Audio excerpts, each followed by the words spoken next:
وہ دن بہت ٹھنڈا تھا، آسمان پر بادل تھے، گلی میں سناٹا تھا اور نور محلے کے پرانے مکانوں کے درمیان ایک چھوٹے سے گھر کا دروازہ بند پڑا تھا۔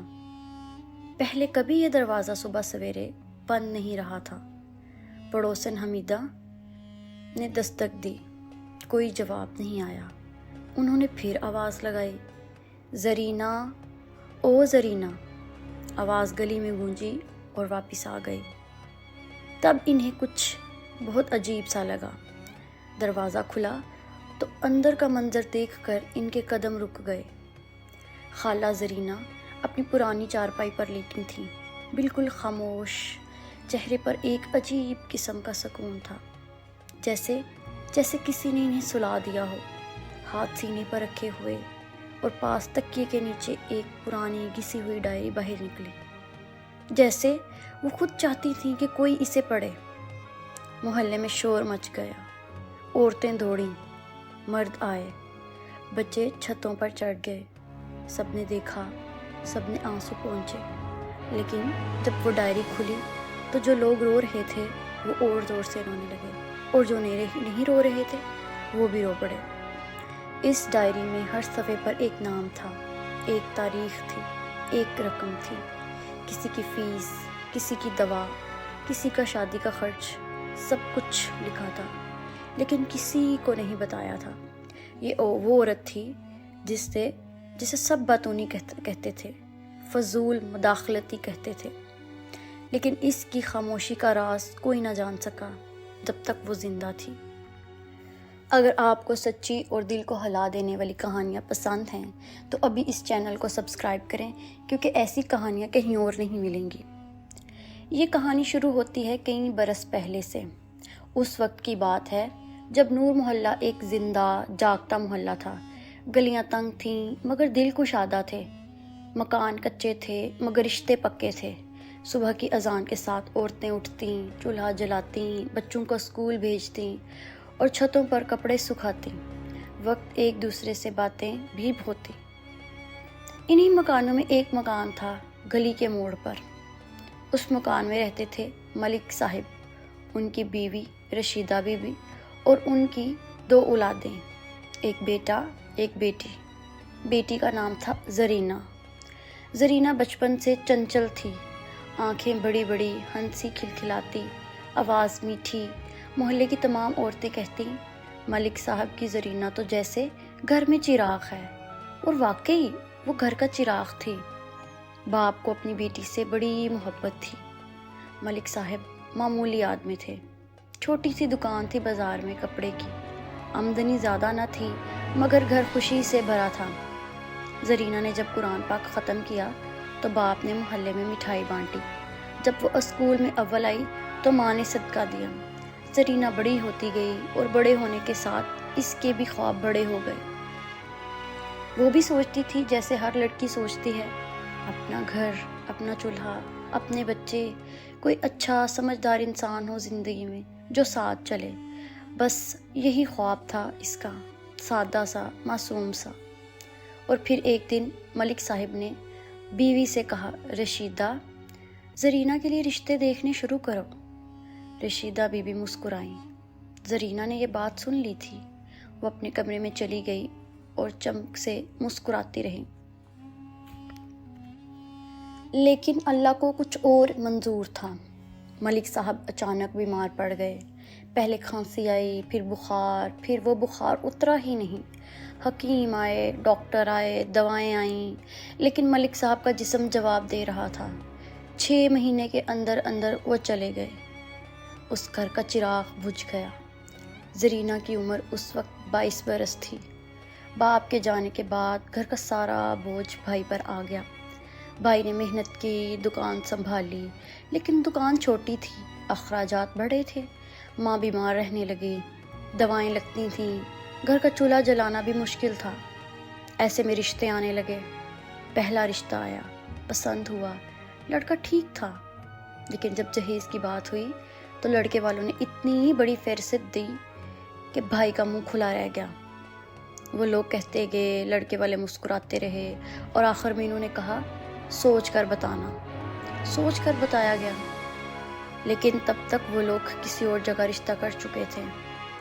دوسرا رشتہ آیا، اس بار گھر والے خود آئے، زرینہ کو دیکھا، پسند کیا، لیکن پھر وہی بات، جہیز۔ اس بار کم مانگا، لیکن پھر وہ بھی جو تھا وہ بھی نہ تھا گھر میں۔ یہ رشتہ بھی ٹوٹ گیا۔ تیسرا آیا، چوتھا آیا، ہر بار ایک ہی دیوار سامنے آ جاتی، جہیز کی دیوار۔ زرینہ خاموشی سے سنتی رہی، کبھی نہیں روئی کسی کے سامنے، لیکن رات کو جب ماں سو جاتی تو اپنی چارپائی پر لیٹ کر چھت کو دیکھتی رہتی، آنکھوں سے آنسو بہتے، کن پٹیاں بھیگتی، اور وہ بس یہی سوچتی، میرا کیا قصور ہے؟ کوئی جواب نہیں آتا تھا۔ پھر ایک دن ماں بھی بیمار پڑ گئی، بری طرح۔ وہ مہینوں بستر پر رہی۔ زرینہ نے دن رات سیوا کی، ہاتھ سے کھلایا، پانی پلایا، دوائیں دیں، بھائی کام پر جاتا، زرینہ گھر میں ماں کے پاس بیٹھی رہتی۔ اور ایک صبح ماں نے بھی آنکھیں بند کر لیں۔ زرینہ اب اکیلی تھی، نہیں بھائی تھا، لیکن بھائی کی اپنی زندگی تھی۔ اس نے شادی کر لی، بھابھی آ گئیں، بچے ہوئے، مکان چھوٹا پڑنے لگا، اور زرینہ جو کبھی اس گھر کی روح تھی، آہستہ آہستہ ایک بوجھ بنتی گئی۔ کوئی نہیں، لیکن محسوس ہو جاتا ہے جب کمرے میں آپ کے پاس آئے کوئی اور باتیں رک جائیں، جب دسترخوان پر آپ کے لیے جگہ کم ہو جائے، جب آپ بات کریں اور کوئی توجہ نہ دے۔ زرینہ نے یہ سب محسوس کیا، لیکن وہ گئیں، کہاں جاتی؟ عمر گزر رہی تھی، بال سفید ہونے لگے، رشتے آنا بند ہو گئے، اور ایک دن محلے کی ایک بوڑھی عورت نے کہا، زرینہ بیٹا، اب تو بس اللہ کی رضا میں راضی رہو۔ زرینہ مسکرائی، اور اس دن کے بعد اس نے اپنے خواب کو دل میں کسی کونے میں بند کر دیا، ہمیشہ کے لیے، اور وہ زرینہ سے زرینہ خالہ بن گئی۔ خالہ زرینہ، یہ نام اب محلے میں ہر کسی کی زبان پر تھا، لیکن ہمیشہ ایک خاص انداز میں۔ ارے وہ خالہ زرینہ پھر آ گئیں، ان کو کام ہی کیا ہے؟ بس دوسروں کے گھر میں جھانکتی رہتی ہیں، بتونی اتنی ہے کہ بس۔ محلے کی عورتیں جب آپس میں بیٹھتی تو خالہ کا ذکر ضرور آتا۔ کوئی کہتی، انہیں اپنی پڑی ہی نہیں، دوسروں کے گھر کی فکر ہے۔ کوئی ہنستی، اکیلی ہے نا، فرصت ہی فرصت ہے۔ لیکن کوئی یہ نہیں دیکھتا تھا کہ خالہ جس گھر میں بھی جاتی تھیں، خالی ہاتھ نہیں جاتی تھیں۔ کبھی تھوڑا آٹا، کبھی کچھ دوائیں، کبھی بچے کے لیے کتاب، کبھی بس ایک گرم روٹی، اور یہ سب اتنی خاموشی سے دیتی تھیں کہ لینے والے کو بھی شرمندگی نہ ہو۔ نور محلے میں ایک گھر تھا کریم چاچا کا۔ کریم چاچا محنت مزدوری کرتے تھے، 3 بچے تھے، بیوی بیمار رہتی تھی۔ ایک دن کریم چاچا کے بیٹے رحمت کی فیس کا وقت آیا۔ اسکول والوں نے کہا، فیس نہیں آئی تو نام کاٹ دیں گے۔ کریم چاچا کے پاس پیسے نہ تھے، انہوں نے کسی کو نہیں بتایا۔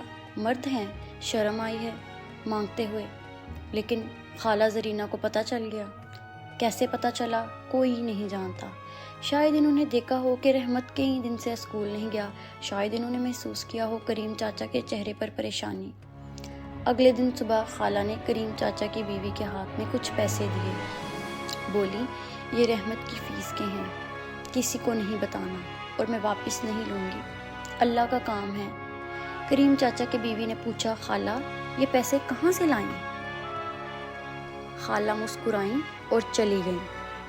رحمت اسکول گیا، پڑھا، بڑا ہوا، آج کسی دفتر میں نوکری کرتا ہے، لیکن اسے کبھی نہیں بتایا گیا کہ اس کی پڑھائی کا راستہ کس نے کھولا تھا۔ محلے میں ایک اور گھر تھا، سغرا بی بی کا۔ سغرا بی بی کی بیٹی کی شادی تھی، گھر میں تیاریاں تھیں، خوشی تھی، لیکن اندر سے پریشانی بھی تھی۔ بیٹی کے لیے زیور چاہیے تھا، جوڑا چاہیے تھا، پیسے پورے نہیں تھے۔ ایک رات سغرا بی بی رو رہی تھی اکیلے میں، دروازے پر دستک ہوئی، کھولا تو خالہ زرینہ کھڑی تھیں، ہاتھ میں ایک کپڑے میں لپٹی ہوئی چیز تھی۔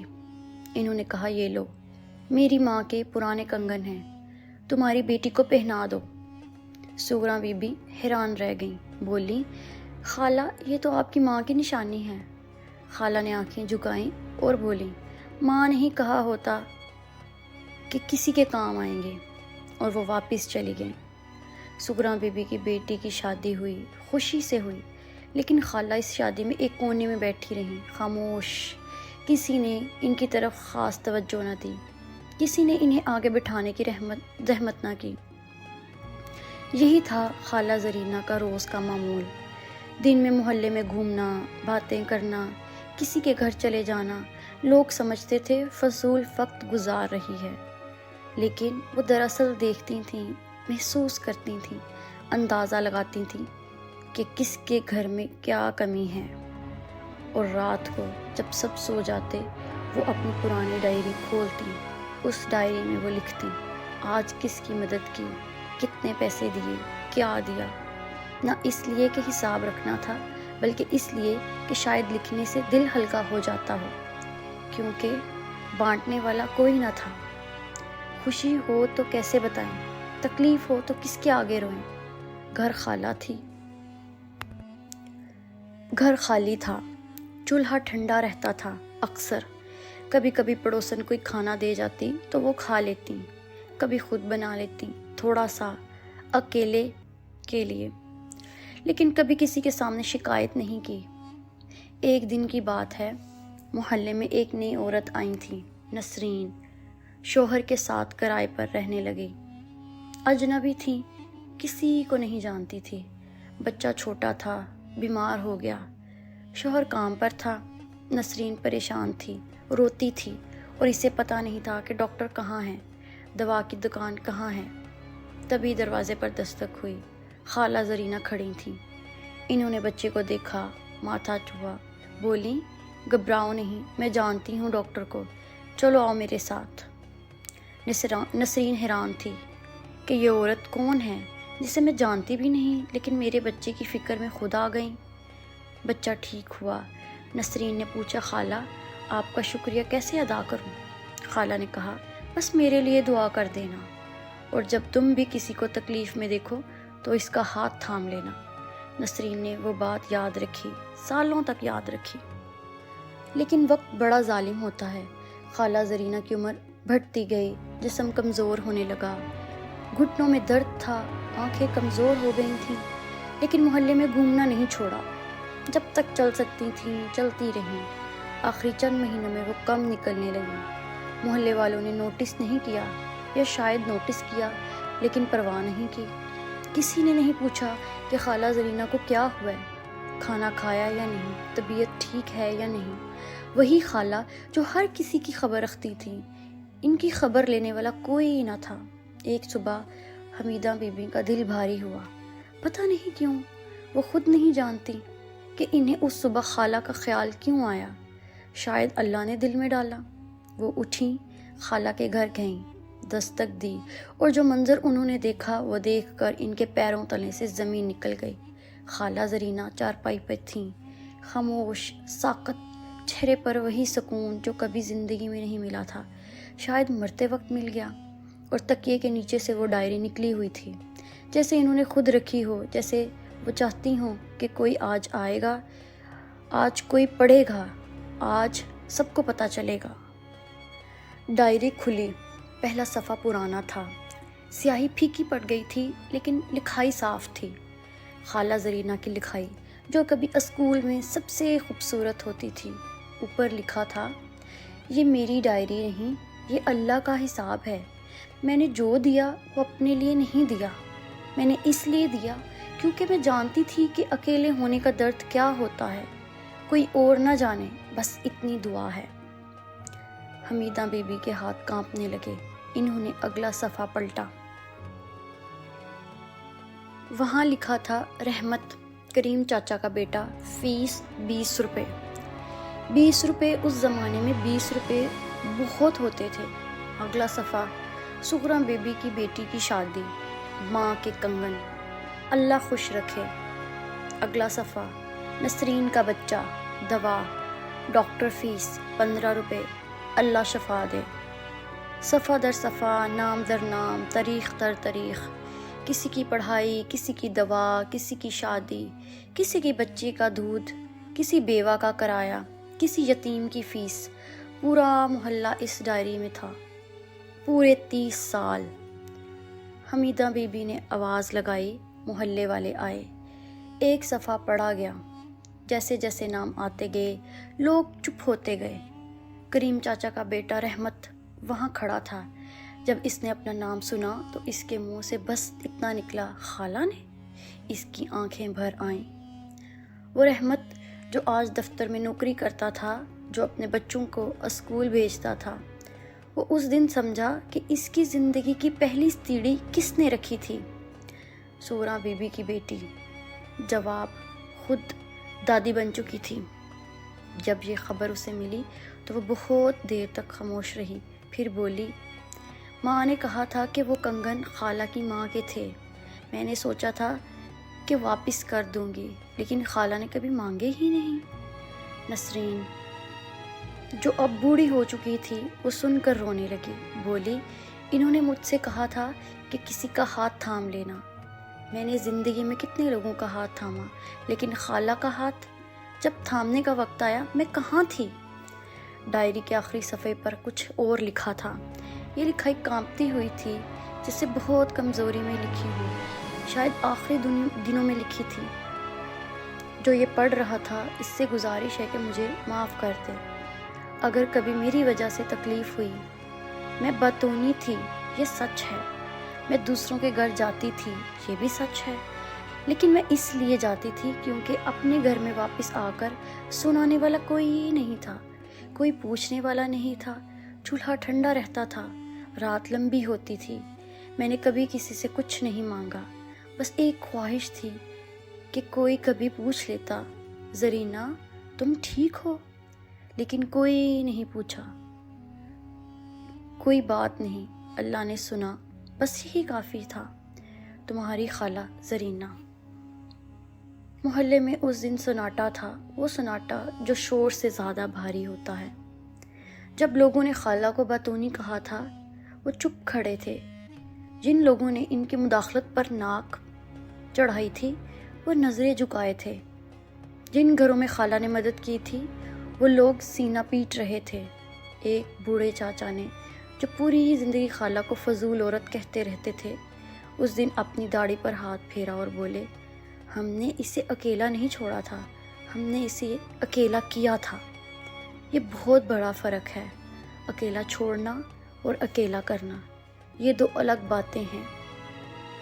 خالہ زرینہ اکیلی پیدا نہیں ہوئی تھیں، ان کے بھی خواب تھے، ان کا بھی گھر ہونا چاہیے تھا، ان کے بھی بچے ہونے چاہیے تھے، لیکن دنیا نے ان کے ساتھ جو کیا وہ انہوں نے کبھی کسی پر ظاہر نہیں کیا۔ انہوں نے اپنا اندر درد رکھا اور دوسروں کا درد باہر نکالتی رہی۔ خالہ کو دفن کر دیا گیا۔ قبر سادہ تھی، کوئی بڑا پتھر نہیں تھا، کوئی نقش و نگار نہیں، بس مٹی تھی اور اوپر ایک پھول کسی نے رکھ دیا تھا۔ لیکن اس قبر پر آنے والوں کی تعداد اتنی تھی کہ قبرستان کی گلی بھر گئے۔ وہی لوگ جنہوں نے زندگی میں کبھی ان کے گھر کا رخ نہیں کیا، وہ آج ان کی قبر پر کھڑے تھے۔ رحمت نے قبر کے پاس بیٹھ کر آہستہ سے کہا، خالہ میں نہیں جانتا تھا، کاش جانتا، کاش ایک بار آپ کے پاس آ کر بیٹھتا، کاش ایک بار آپ سے پوچھتا، خالہ آپ ٹھیک ہیں؟ لیکن اب وہ وقت نہیں تھا جب یہ سوال کیا جا سکتا۔ نور محلے میں آج بھی وہ پرانا مکان کھڑا ہے، دیواریں وہی ہیں، دروازہ وہی ہے، لیکن اس میں کوئی نہیں رہتا۔ محلے کے بچے جب ادھر سے گزرتے ہیں تو ان کی مائیں انہیں بتاتی ہیں کہ یہ خالہ زرینہ کا گھر تھا۔ جب بھی کوئی مصیبت میں تھا وہ یہیں سے مدد کے لیے نکلتی تھیں، اور بچے اب اس مکان کو دیکھتے ہیں، خاموش رہتے ہیں، شاید انہیں بھی کچھ محسوس ہوتا ہو۔ یہ کہانی کہتی ہے کہ ہمارے آس پاس کتنے ہی لوگ ہیں جو خاموشی سے جیتے ہیں، خاموشی سے دیتے ہیں اور خاموشی سے چلے جاتے ہیں۔ ہم انہیں باتونی کہتے ہیں، مداخلتی کہتے ہیں، لیکن کبھی یہ نہیں سوچتے کہ وہ اتنا بولتے کیوں ہیں۔ شاید اس لیے کہ ان کے پاس کوئی سننے والا نہیں۔ ہم انہیں فضول سمجھتے ہیں، لیکن کبھی یہ نہیں دیکھتے کہ دوسروں کی ضرورتوں میں کیوں اتنی دلچسپی لیتی ہیں۔ شاید اس لیے کہ انہیں پتہ ہے اکیلے پن کا درد کیا ہوتا ہے۔ ہمارے آس پاس ایک خالہ زرینہ ضرور ہوتی ہیں، بس ہم دیکھتے نہیں۔ آج رات سونے سے پہلے اپنے گھر کے قریب، اپنے محلے میں کسی ایک ایسے اکلوتے انسان کو یاد کریں اور کل صبح ان کے دروازے پر جائیں، دستک دیں اور بس اتنا پوچھیں، آپ ٹھیک ہیں؟ شاید یہی وہ سوال ہو جس کا وہ برسوں سے انتظار کر رہے ہوں۔ خالہ زرینہ کو یہ سوال نہ مل سکا، کسی اور کو مل جائے۔ اگر اس کہانی نے آپ کے دل کو چھوا ہے تو اسے ان لوگوں تک پہنچائیں جنہیں کسی نے یاد نہیں کیا، اور اس چینل کو سبسکرائب کریں تاکہ ایسی اور کہانیاں آپ تک پہنچتی رہیں، کیونکہ کچھ کہانیاں سنانے کے لیے نہیں ہوتی، یاد دلانے کے لیے ہوتی ہیں۔